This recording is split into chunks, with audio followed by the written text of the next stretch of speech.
Alam mo, kapag bumalik ako sa mga laalang pagkabata ko sa probinsya, parang kahapon lang ang lahat. Yung simpleng buhay, yung bang mga bagay dati, Madi, na hindi mo pinapansin pero ngayon, namimiss mo na.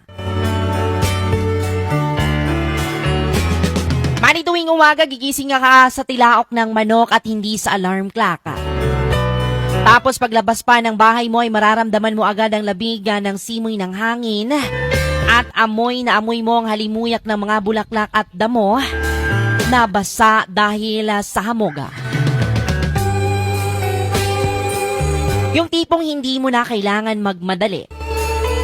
Dati, ibang walang cellphone na hawak-hawakan, kundi pamalo lang ni nanay kapag late ka ng gumising. Tapos, didiretso ka na lang sa taniman o kaya sa bukid. Hindi pong mag-harvest ka na lang ng prutas o gulay, mga kaibigan.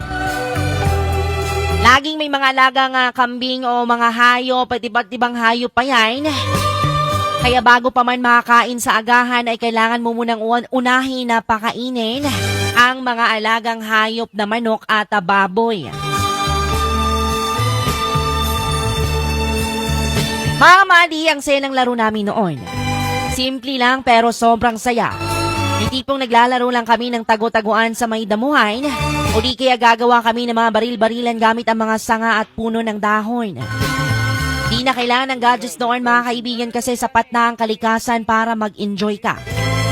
Pagdating mo ng hapon, mag-uuwian ng mga tao galing sa bukid at ang mga kapitbahay, Madi, na halos magkakasabay na kaming maghapunan at sabay nang magkwentuhan hanggang sa aabutin ng dilim.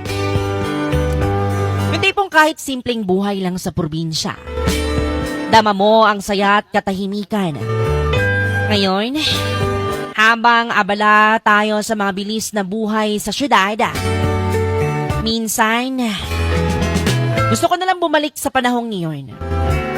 Doon dahil simpleng buhay kung saan walang masyadong iniintindi, kundi kung paano ka lang magiging masaya.